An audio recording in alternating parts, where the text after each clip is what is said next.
Hey, paisans, the time has come. On the air since 2009, the independently produced, non-FCC compliant champ of video game talk podcasting. Here comes Tiger Claw Radio. Here's your host, Critical Failure. Yes, friends, it's Tiger Claw Radio. It is that time again. I hope you've been dusting off your copies of Metroid, the game of the month. Let's see. I think we have one more show left in May. So next week would be the big Metroid special, where we compare notes and ultimately see how it went down. Oh no, this is it. No, I'm sorry, you're right, there is one more. The 31st is a Monday. So we do have one more before the big Metroid show. This week we're going to dip into the archive, see if we can find some more awesome chiptunes to listen to. We're going to talk about the awfulness that is the Tomb Raider movie. Just because I can't help it. I can't help it. And some awesome video games. With that, thanks for tuning in. Stick with us. We're going to listen to some chiptunes. We'll be right back on Tiger Claw Radio.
The name of that track is Gemstone from Grimm, G-R-Y-M-M, and I pulled that out of the chiptune archives from shipmusic.org that I downloaded a couple of years back. I remember it being a couple of years back, but when I opened the folder, it says I pulled that in 2017, 18, 19, 20, 21, 4 years ago. Time to grab some new chiptunes. Good track, though. Really good track, man. If I may be allowed a little bit of a tangent, I sat down to watch the Tomb Raider movie. What is this thing called? Yeah, here we go. Lara Croft, Tomb Raider, 2001, starring Angelina Jolie. Now, I haven't seen this movie since... Oh, gosh. Well, we'll put it this way. The last time I watched this movie was on a VHS tape, on a tube TV in a basement. When I was in my college age years. So it's been a lot of years. It's been 15 plus, something like that. Long time. And I was shocked. So far I've only made about 15 minutes in. But who should turn up in the Tomb Raider movie but Chris Berry? If you don't know who Chris Berry is, he was on a TV show on the BBC called Red Dwarf, which is a classic comedy from the UK. So it seems like not a lot of us here in the States know about it, but it's a show that's been on since 1982, and they still make new ones eventually, or every once in a while, with same original cast and everything. So this is like a TV comedy legend, at least in Europe, and he shows up as the butler in this Tomb Raider movie. And I can see how it went down. I can see the whole thing playing out. Here's Chris Berry. They're saying, well, I have the chance to be in a Hollywood movie. Well, won't this be wonderful? And I think this has got to be it. I mean, I'd have to look at IMDb and see if he made any other appearances that I had no idea about. But this is the only time I can ever remember seeing that guy in a Hollywood movie. So I hope he got a huge payday, because I can tell you, I'm watching this thing and it's like, dude, you're too good for this movie. Everything else in this movie is painful to watch, with the exception of Chris Barry, the butler, who played Arnold Rimmer on Red Dwarf. There it is, though. It's a cartoon movie. It's not like it is live action, but it's all cartoony. It's the only way I can explain it. What's weird is, like, I remember when I first saw it, I remember liking it. Like, I knew it was bad, but at the same time, I had just moved into my apartment with my roommate, and he had a bunch of, like, tapes of movies that I wouldn't have watched on my own. And I remember liking it for that reason. It was mostly, like, slasher movies, which I wasn't into at the time. But this, I remember being one of them. Bad movie, but has an awesome actor in it. And a reminder of good times. Better times indeed for the Tomb Raider franchise. All right, boys and girls. I've only got one trip to the van, as it were. I don't even remember if this was recorded in the van. But anyway, one mobile recording this past week. Let's go there now. So this past week, I took the plunge and got into, what is this called? It's a achievement. It's basically achievement integration into Retroware. Retro achievements. That's it. This is something I picked up. I was talking to good old Arabka, the gaming beast, over on the Discord, and he was telling me about the retro achievements. I went and checked that out, and I have already been playing games on Retroware, so it was pretty simple to get set up. I just set up an account and then went into the settings in Retroware and associated it, and away I went. I started unlocking things that don't mean anything. So I was, how should I put this? I was skeptical at first, to say the least. I don't think a whole lot of achievements, or I guess it would be more accurate to say I don't care a whole lot about achievements. I mean, it's just a fun little thing, whatever. But I did want to give them a try, and you know what? I got into it, actually, which I wasn't expecting. Sean gave me the piece of advice that you want to start with some basic games that you know really well, so that's exactly what I did. One of my old-time favorites, River City Ransom. I played all the way through that start to finish without using save states. That unlocked quite a few achievements. I mean, just the whole point of achievements are like something to reach for in games that otherwise might not necessarily have something to reach for. Okay? So when we talk about River City Ransom, this is a game I beat time and time and time again. You can beat this game really quick, and it's been a favorite of mine since I was a kid. So how many times do you think I beat River City Ransom in my life total? 30 times? 50 times? I don't know. A lot. So I was able to revisit that game again with purpose. So I had these achievements that are just like typical, reach this stage, reach that stage. But doing it without save states makes your achievements a little bit better. And then you have some thrown in that you can't get just by beating the game vanilla. You've got to do special things. So there you go. All of a sudden, I'm not just trying to beat the same game again. I'm trying to get from the first screen to the last screen without fighting anybody somehow. There's additional challenges involved. So, achievements, I still think they're dumb. But everything is dumb. So, it's been a good time. I've also had it fired up while I was playing Metroid. I've been playing Metroid for this past game of the month. I hope you have as well, because that's been a good time. We're going to have quite a bit to talk about when it comes to old Metroid. This is where I ran into a problem. Metroid is password-based, and I debated heavily back and forth on whether I was going to go password or save state, and as of right now, I've still been sticking with passwords. But the point I'm making is there's this whole, like, what is the term? It's like time sunk fallacy, the time sunk fallacy. And this feels like kind of like RetroArch is becoming. If I were to get really into these achievements, RetroArch becomes the only real emulator I can use, and that is a problem because I have these handheld machines which I really enjoy using very, very much. Especially, I liked the idea of doing some Metroid in bed via the POW Kitty or something. But you're not gonna get the achievements that way, son. So I think that problem is going to stop me from getting really deep into the whole retro achievements scene. I was really impressed. The one night and following morning I was unlocking achievements. I had a ton of fun. I really did. And for that reason, I think it's worth checking out. I can't, unless I can sync up my handheld some way, it's not going to be, I'm not going to be a big time retro achievement hunter.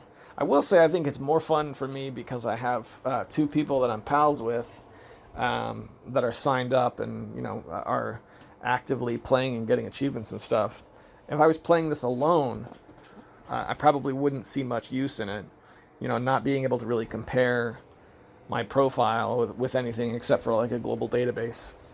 You need to have a friends list in order for something like this to be fun. It's a neat experiment. I think it would be perfect for some people. I think it'll be awful for other people. So I don't know.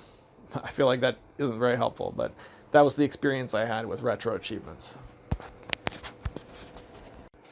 Speaking of Metroid, I had another experience with that, and forgive me if I've gone over this already, because I know I told some of the folks who listen to this the story already, but Discord.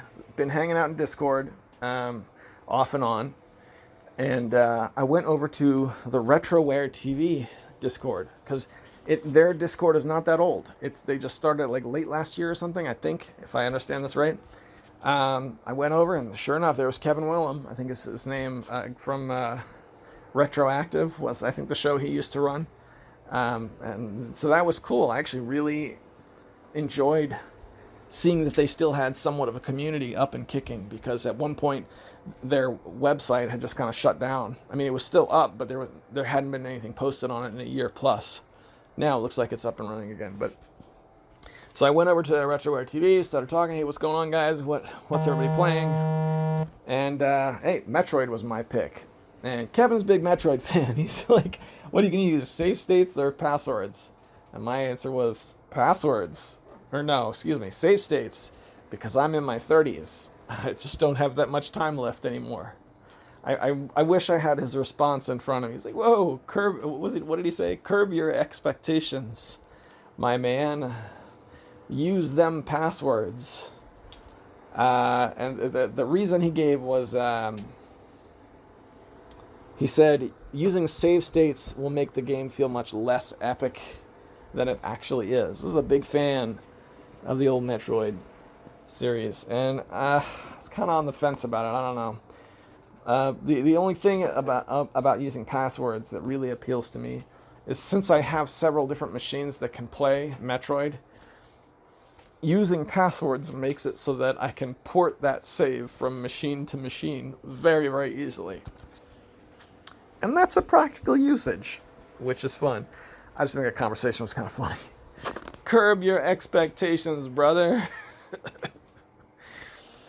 All right, Kevin. I'm curbing them. I'm curbing those expectations so hard, brother. But I don't know. Maybe he's right. Maybe the starting again from the checkpoints and all that stuff that goes along with passwords. Maybe that is a big part of the game. That's something I experienced playing it was that there were serious consequences for death in Metroid. I mean, you can go back pretty far in that game. So I don't know. Yeah, using save states. It's just like playing Mega Man with save states. It really takes away that difficulty. This is a tough game, but that's an easy way to make that difficulty just go up in smoke. So that was my experience. playing the retro games over the last couple of weeks. I played a few other games than that, mostly just peripheral games like the Game Boy version of Adventure Island and that sort of stuff. We've been on a bit of an Adventure Island kick as of lately, just because the old NES Adventure Island was one of the few games I remember renting back in the video store days. Strangely enough, I remember being a kid, and every time we talked about that game, we always said, for whatever reason, we referred to that game as Hudson's Adventure Island. I think because we thought the guy in that game was Hudson, and not the company being called Hudson. Hudson's Adventure Island. And I was really little. And now I look at it, and I don't know how we came up with that conclusion. I like to think it was one of my brother's faults, because that makes it not my fault. But what are you going to do? Alright, we're about 9 minutes in. Ladies and gentlemen, I've got to run. I will see you back in the studio. We'll listen to some chiptunes. We'll talk some more video games. I'll see you there.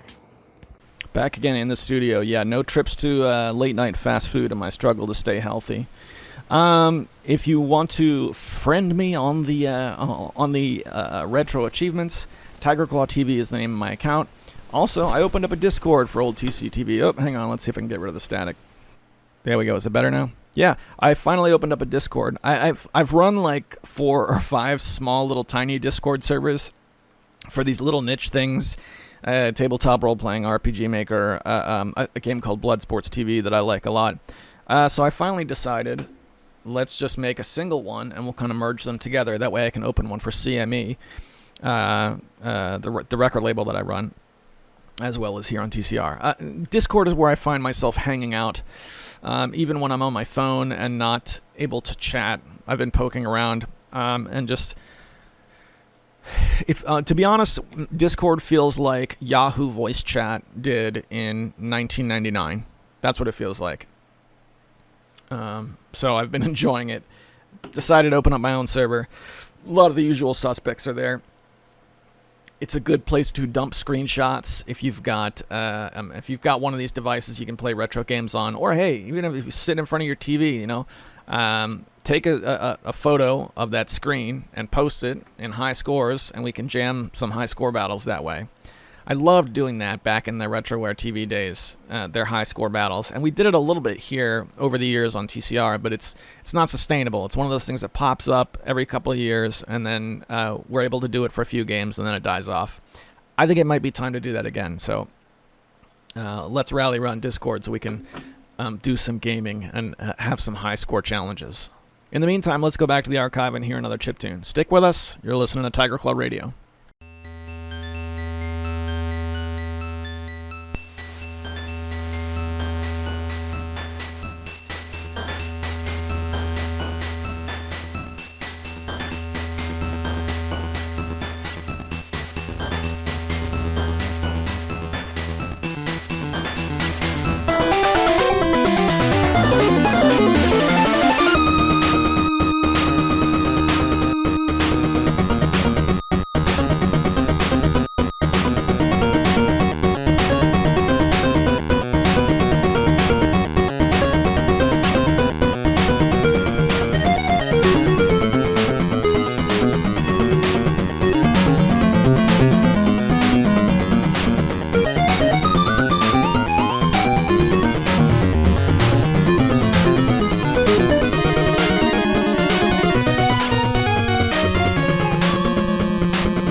that again is from the archive. So I downloaded that from chiptunes.org or chipmusic.org a couple of years ago. I think this one's marked 2018. Yeah, February 2018. I got that.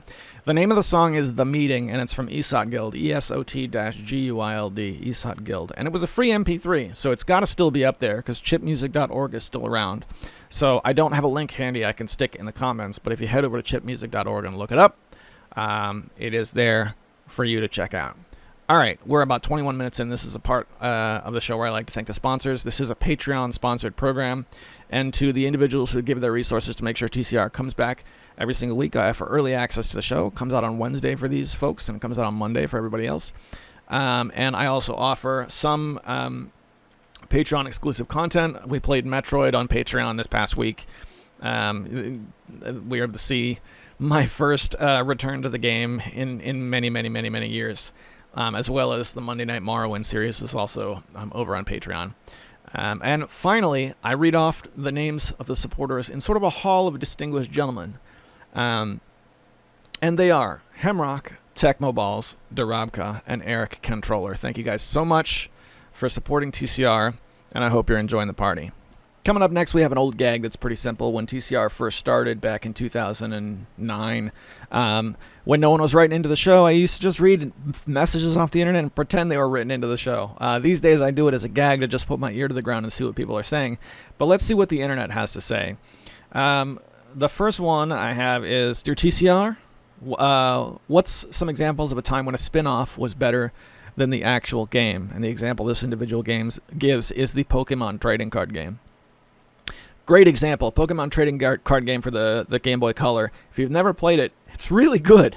It's really good. And I'm not like much of a Pokemon, I never got into collecting the Pokemon actual trading cards. My kids do. But that's a good game. Feels a lot like Magic the Gathering. And when I was playing through it years ago, I kept saying on the air, this is proof they could have done a really good Magic the Gathering game on an older system. Yeah. Nah, I don't know if I would say it's better than the actual game. That's debatable. Another example given here is Final Fantasy Tactics. Yeah, wow, that's another tough one because I think Final Fantasy Tactics, in my opinion, in my little hot take, is better than the earlier games that led up to it. But this is a game that came out on the PS1 during a renaissance of RPGs. I mean, there were a lot of like timeless classics that'll be heralded for generations to come that were coming out right around that time. I mean, you want to talk about great spin-offs. What about Mario Kart, right? When Super Mario Kart originally came out on the Super Nintendo, that was probably the most played party game I've ever experienced. At least up until Halo came out and was local multiplayer only. So this original Mario Kart's probably number 2 in most played party games, just because I had a couple of brothers, we had a Super Nintendo, and we used to rotate. We played it a heck of a lot more than Super Mario World. Not saying it's a better game, I don't know, again, that's debatable, but amazing spin-off. In a series that's got, how many spin-offs are in the Mario franchise? You know, tennis, baseball, Super Smash Brothers, all that stuff. Super Smash Brothers, there you go. I would these days I think I'd put that above the mainline series of Super Mario Brothers. Here's one. Hey CF, I'm a fan of Street Fighter Alpha 3. Which version do you think is the best? I've heard people go back and forth about this, and I haven't played every version, but I've played a couple. My favorite is the PS1. Barring the loading times, it has a nice big roster.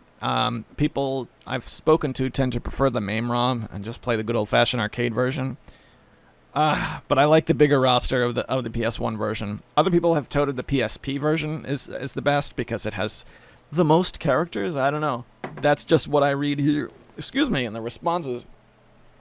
But supposedly, I don't know. I haven't chased down PSP. If I enter the realm of PSP, Street Fighter Alpha 3 is probably going to be one of the first games I pick up because I want to see the bigger roster. This is one of the great Street Fighter games, in my opinion. Alpha series was really cool. It introduced a lot of really awesome characters, and Alpha 3 was the peak of that series. That was a series that successfully got better with every release, which is, I mean, how often do we see that these days? So yeah, but that's it. Personal preference, PS1, but it really doesn't matter. If you're playing Street Fighter Alpha 3, then you win, because that game is great, in my opinion. All right, last one.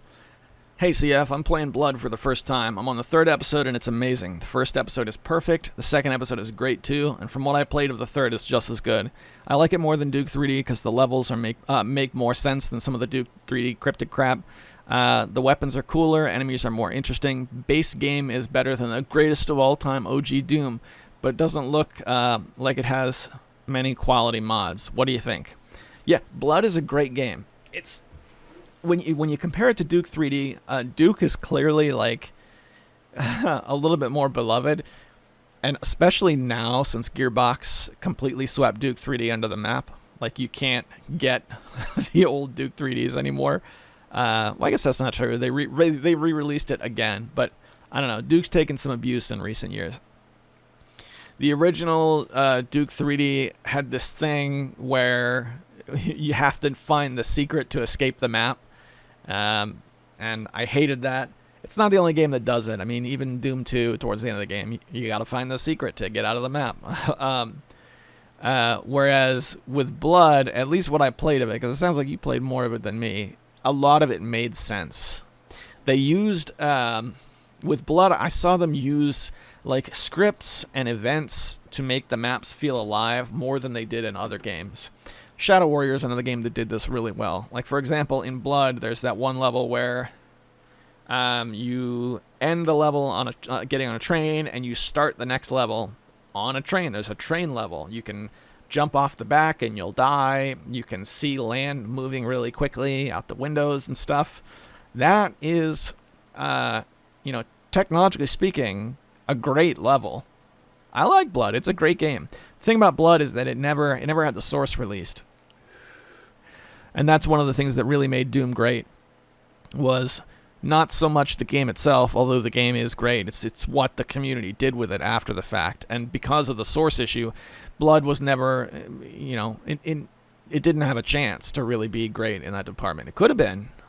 But yeah, I'm glad you're enjoying it. It's a great game. Got a couple of hot take responses in the comments here. Number 1, style over substance. All 2D, 2.5D FPS shooters. The genre didn't truly get good until Half-Life. Wow, I disagree. First of all, when's the last time you played Half-Life? Half-Life's a fun game, but I can't think of a first-person shooter with a slower build. Also, it's like it takes forever to get things going again. It's a very difficult game to go back and replay, just because it's so slow to get going. It's a great game. It has its own set of problems. It's a different kind of game than Doom, Blood, Duke Nukem 3D. It's just a completely different kind of game. It was more interested in telling a story than Blood was. In Blood, you're supposed to blow stuff up. Come on, man. You're supposed to blow stuff up, stab the zombies with a pitchfork, shoot the things, and that's really it. It is a simpler game from a simpler time, and to say games, first-person shooters weren't good until Half-Life, kind of shows your age there, buddy, because you're lumping Quake in there. Quake came out before Half-Life, objectively a more historic game that has done more for the genre. Look, no offense. All I'm saying is I want to reach through my computer and choke you out. Okay, so let's go to, I think there were a couple of responses to that. Dark Forces 2 was better in 1997. Build friends have no taste. I don't know about that. Dark Forces 2 was a good game, but I don't know. The build engine was awesome. The funny thing about the build engine was that every time build engine games come up, inevitably we always turn and talk about like the black sheep build engine games. Do you know the ones I'm talking about? Nom and what's the other one? World War II GI, something like that. Some of those late series build engine games that were basically just farted out and had like some stolen assets in them and were just awful. You can get them on Steam. I mean, they were re-released. Actual games that were a part of history and had full releases and stuff. But man, they were bad. But again, late release games. In my opinion, I don't think they necessarily have to take away from what Duke 3D did or what Blood did or Shadow Warrior did. Just my opinion, and thus the correct one. Here's my favorite hot take. Where was it? Not Retro, but you should try Dusk. I think it's just as good. Yes, because I want to play a game that costs twice as much, looks half as good, and just generally does everything worse. No thanks. I think I'm just going to grab some mods of some of the existing games because that's what they're for. Sorry, bro. Get mad. The only thing a game like that could really have is if they did more with the multiplayer, because that is a thing that admittedly these old 2.5D first-person shooters just didn't have yet, was solid working multiplayer. That's one of the reasons why the Bethesda ports that came out in the last couple of years of the old Doom games were really good, because they fixed that all up and made it easy and accessible. Granted, we've had Xandronum for years and Skulltag before that, so Doom has been playable online for a long time. But most people I talk to know what Doom 2 is, and very few of those people know what Xandronum is. So they made an already thriving but niche scene more accessible. Yeah, I don't know, but before that, but back in the day, man, when you had to use D-Wango or whatever it is, multiplayer in an FPS was a pipe dream. It was something that I only read about in fairy tales and magazines. Let's go back to the Chiptune archive. You're listening to Tiger Claw Radio. Stick with us. We'll come back.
Back again in the studio. It's time for the fail bag. Yes, friends, it's a small show here. It's just you, it's just me, and that's it, and that's the way I like it.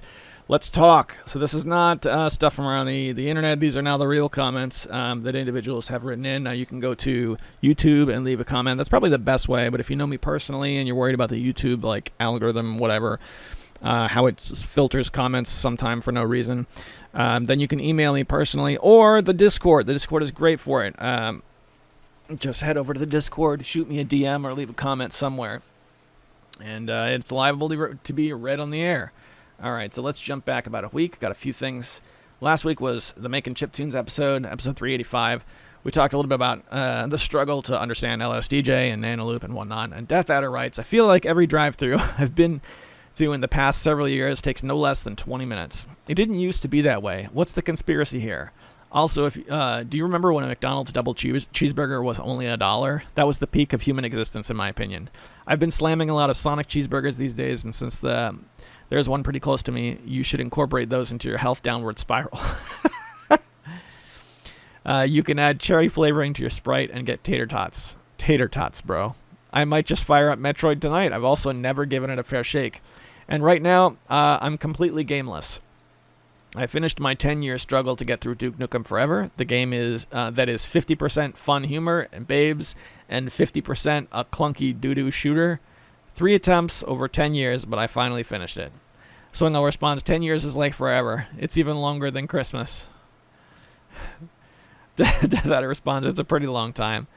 I made it 7 minutes into Metroid before I died in some quicksand and just played Ninja Turtles 3, The Manhattan Project. I am withdrawing from the Metroid competition. And future Mecha Menace reply, yes, The Manhattan Project is better than the Turtles arcade game.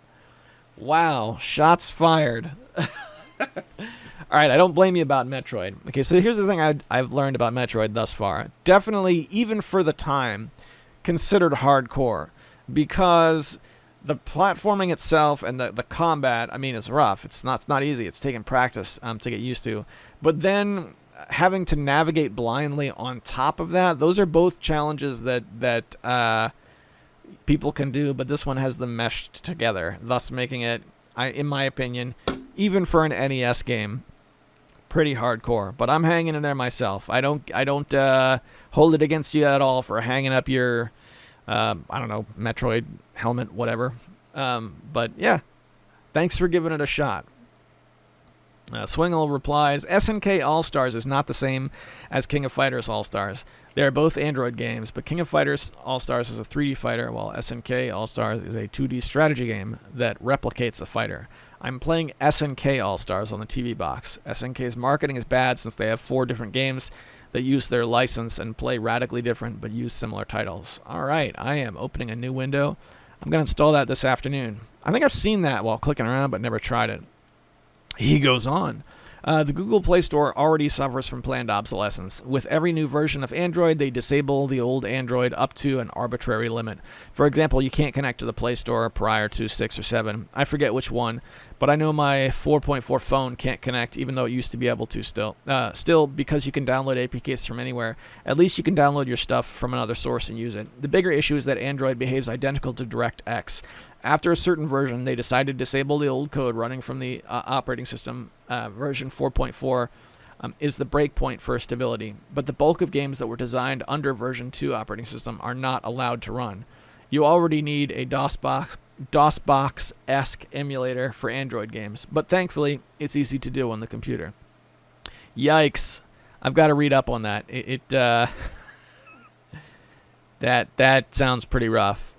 I mean, I like the idea that you can buy a new Android device and it's just expected that your old stuff on your account is going to port over for the most part, but that apparently has some asterisks to it that I need to look up on. Thanks as always for having the superior knowledge and dropping it, Swingle. Hope you're doing well.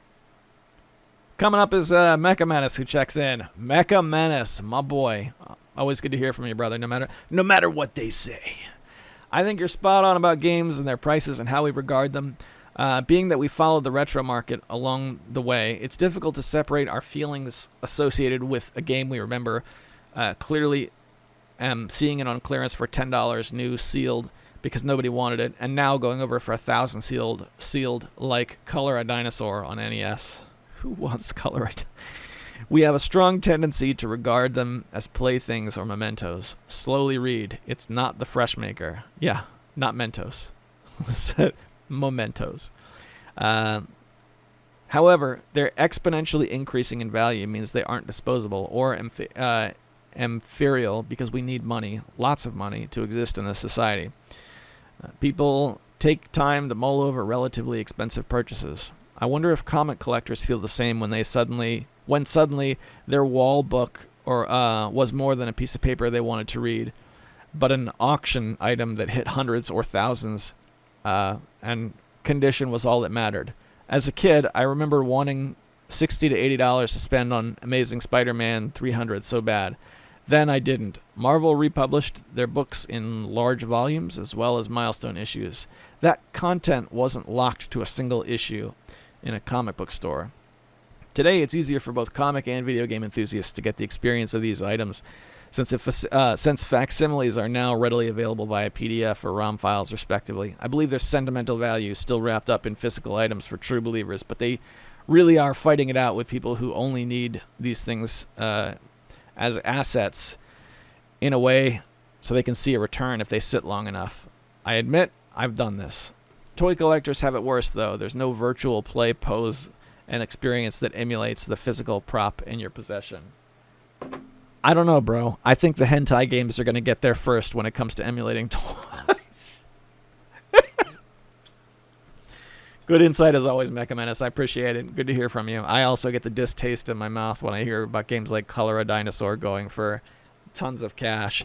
But you yourself once said a long time ago that it's a different mentality with different values, and that's just what I've settled in to believe. You have to accept that the sands of time are flowing and they are changing things, because I think people who cling to the way things once were, I think that's the natural tendency. And I've met older people who have done that at an advanced stage, and it doesn't look pretty. So doing the best I can to understand how the world is changing. It's not always easy. We definitely see it changing in a weird way with these NES games. That's for sure.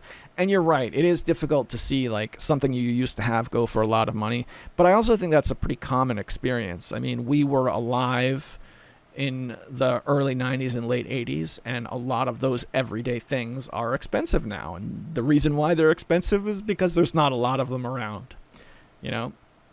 I remember when you could go to Toys R Us and you could get G.I. Joe. And when I say G.I. Joe, I'm talking about the 3-inch plastic model G.I. Joe. For $3. And I don't know what they cost now, but a lot of those G.I. Joes that we had are big buckaroos. That's just one example. Anytime you collect something, you're over time, eventually you're likely to see something like this. He does another one. Metroid, the original NES create your own map Metroid. Oof, that's rough. I haven't shook a controller at it since being overwhelmed as a kid playing it at my cousin's place. I do enjoy the GBA remake with the new Zero Suit Samus section. Who wouldn't, am I right? Wink, wink, say no more, say no more. I guess I could try. I don't have the same feelings when I played Metroid 2, probably because I played it with a map and a Nintendo Power bitted. I'm sure that means something that I don't understand, just because I'm old and grumpy.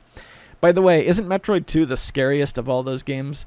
I wish I could think of a more foreboding or threatening word, but scary is it. There are all these big Metroids hatching from egg sacs, placed in random tunnels, usually with no lead up, and some have crazy mutations which multiply their already bug-like eyes. They have large teeth sticking out from their sides. Your limited movement affects how much you can dodge, attack, and run away. Try running away in the Metroid, and the Metroid latches onto you and starts drilling your health as that repetitive noise channel trills. And speaking of sound, the game actually switches over to this track, which purposefully is written to sound cacophonous to send your brain into high alert. Achung! Metroid 2 was super scary as a kid, and it also had a giant monster end boss, which you couldn't just wimp out and lose, but still win the game, like in Super Metroid. It was the most scary Metroid game I've played. I haven't played the 3DS version, but I wonder if the non-cramped screen full of color takes away from some of that black and white, jagged, damp, underground, tunnel full of monsters feeling I got when playing the original Metroid 2. You know, Mecha, I can't help but agree that that would be the case, but this is coming from a guy with not a ton of Metroid 2 experience.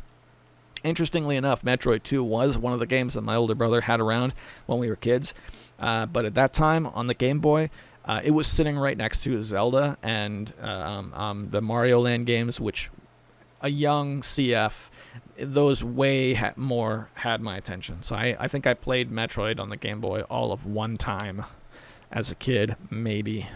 Not enough to remember a whole lot about it, except the cramped platforming, feeling like because of the 1:1 aspect ratio of the screen, you could not really see very far in either direction. Yeah, I could see a modern port losing a lot with that. Oh, there's more.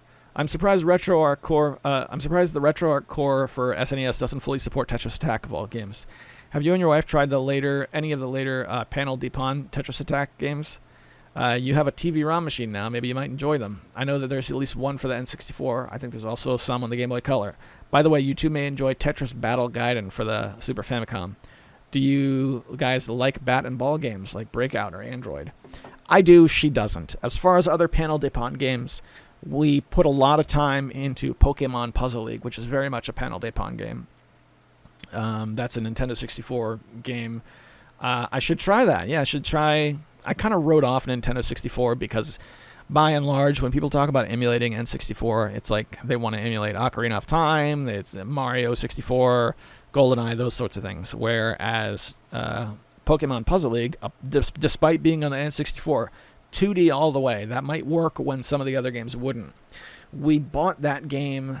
It's another story I've told countless times, but we bought that game on the Wii in the Virtual Console, and we bought an extra controller just to make sure we could play it. So N64 games were $10, and the controller was like, I don't know, it ended up being like almost $50 just for us to gain access to that one game. So we did end up playing it a ton.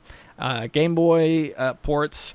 I showed several of them to her. I even have a copy of Tetris Attack, the actual gray Game Boy Kart, and she's nah, and I don't blame her. Another really good one is for the Game Boy Advance. There's a Dr. Mario and Puzzle League split. It's just Pokemon Puzzle League, but with the Pokemon license removed. So it's just like vanilla Puzzle League. That's actually a really good port as well. For bat and ball games, she never took to it, but one that I actually really enjoyed that doesn't get any love ever is the PlayStation 1 port of Pong. It's a weird game, yes, but if you actually have 4 people to play it, that's a fun party game. It really is. Problem is it suffers from this sort of thing where you have to play it in single player to unlock more modes. So if you just get it raw and put it in and say, let's party, there's going to be like 1, maybe 2 games available. You got to sit down and try and unlock stuff. And it sucks. That's a thing that old games used to do. It's a symptom of the pre-DLC era. Whatever. But apart from that, good game. I do remember sitting down and playing it with a couple of my bros and my brother's wife, and I think even my mom played it a little bit. Pong on the PlayStation 1's a good game. Desm checks in. I'm a bit of a Metroid junkie. Last time I played through the old original was on my 3DS with save states and using a guide. It made it much more playable than trying to do it on NES in one sitting or using the cumbersome passwords. Hey man, there's no restrictions here, brother. Dust off the 3DS and give it a shot. If it's the original Metroid, then you're in. This is not a competition. This is just us saying, hey, go back and experience the game again and see what it's like. That's what this is really about, because that's what, that's the part that's missing from the old games, is comparing notes and stuff. And especially with a game like Metroid, where it's one of the games that you played many, many times, go see if some of the Mandela effect has taken hold. See if it's exactly the way you remember it. I don't know. That'd be interesting to see. Not every one of these is going to be. As a matter of fact, for Game of the Month, I'm going to pick games that we've all played so that we can replay them and check them out. Probably not going to pick too many obscurities. Let's see. As far as passwords, whether it's passwords versus save states, there's nothing wrong with using save states. I'm not one of these guys, you gotta beat it right, man. You're not beating it right, man. No. It is a game. It's entertainment software. You should enjoy it the way you want to enjoy it. So, use the save states. Nothing wrong with that. Go download a map off of Google and then print that out in grayscale. Nothing wrong with that either. Desm also checked in on the Android box. Got a couple of good comments on the Android box. Looks pretty sweet. I have an old tablet that doesn't work anymore. I might need to try one of these out. Yeah, I enjoy it. Larry Bundy Jr., of all people, actually checked in and said, buy yourself an Air Mouse for this, too. They're fantastic for these types of devices. Awesome to hear from Larry Bundy Jr., good old guru Larry. Thanks for checking in, man. And Desmond as well. Good to hear from you guys. I think that's the end of the fail bag. Let me just pull off the filter that shows comments that I've responded to. Oh, yeah, Swingle says, get one or don't, the review on the Android X88 Pro review. And he left a comment about that. Forgot to mention this, but you did a great job showcasing the practical use of the device. There were some signs you did the review unscripted, such as excluding the hardware specs, but exposing the reality of the device is better than parroting the sales pitch. I can confirm the device was able to play back 720p at 60 frames with YouTube. My Wi-Fi isn't that good, so I lowered it down to 360, but it runs smooth. The S905-X3 chipset is a great processor for PS1 and teeters around Dreamcast performance. That's good indicator that the capability of the device. I played the Dreamcast version of Star Wars Pod Racing on the X88 Pro and had no slowdowns. Wow, that's surprising. But I pretty much can't play DS and most PSP games I own. That's more of an emulation limitation than the hardware not being able to run them, because the modern emulators for these devices are more demanding than the good old no dollars GBA days.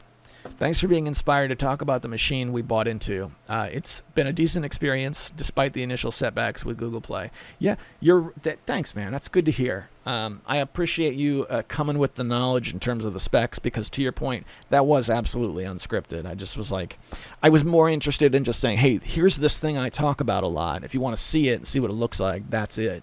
You can head over to the YouTube channel and check out the X88 Pro review. So Dreamcast, huh? I'm shocked that you were able to get Dreamcast performance. What are you using to run Dreamcast games? Because I haven't even bothered to set that up, but it might be nice. I don't know. And I made a video saying that I don't put ads on my YouTube channel, because I noticed on my own YouTube channel that I'm getting a ton of ads. Jason Lambeth from Painted Blonde Tapes checks in and says, I think in the last 6 months to a year, YouTube just started putting them in front of whatever they wanted. I've noticed them popping up on mine as well, and my channel is tiny.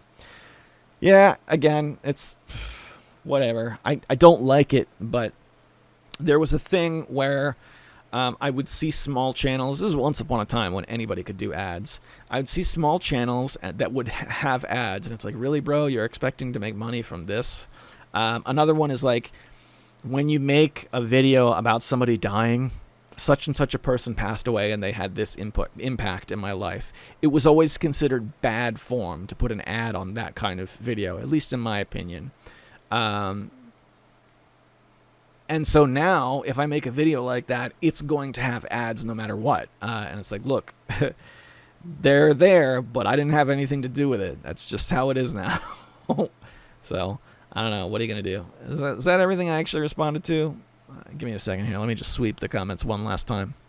Oh, yeah, I got one from Hemrock on the second episode of the latest run of Monday Night Morrowind. He says, moving is tough in this game. Yeah, you need to get the boots of blinding speed. Pro tip, when you talk to merchants, it's a good idea to put down your weapons. They'll like you slightly more and give you better prices. One of the best and most easily accessible merchants who has a lot of gold, even at the base game, is the Scamp in Caldera. Head straight out of... Where's Read More? Head straight out of the Mages Guild, then walk down the road, veer to the right. The Scamp is on the second floor of one of the last houses before you leave town. It's the house with a bunch of orcs in it. Everything the Scamp buys will be at full price. No need to raise your rep with him. Your lighthouse looks amazing. I like to collect the books too. I wish there was a better way to organize them, such as setting them neatly on a bookshelf. I enjoyed the vid. Thank you. Hemrock, my man. I'm glad you enjoyed it. That is Monday Night Morrowind, which is available to the supporters of TCR. And that's it. We made it. It's 54 minutes in, so a couple of minutes early, but hey, that's cool. And that's it for TCR. Big thanks to the supporters. Thank you so much for contributing and keeping TCR alive. I hope you'll join us for Monday Night Morrowind and on the Discord. But whatever it is you folks are doing, heading on down the line this week, I hope it goes well for you, no matter what happens. And thank you for spending some time hanging out, talking about video games, and just listening to some chiptunes and chilling out, because that's really what matters, is the people. Take care of yourselves, everybody. I'll see you next week.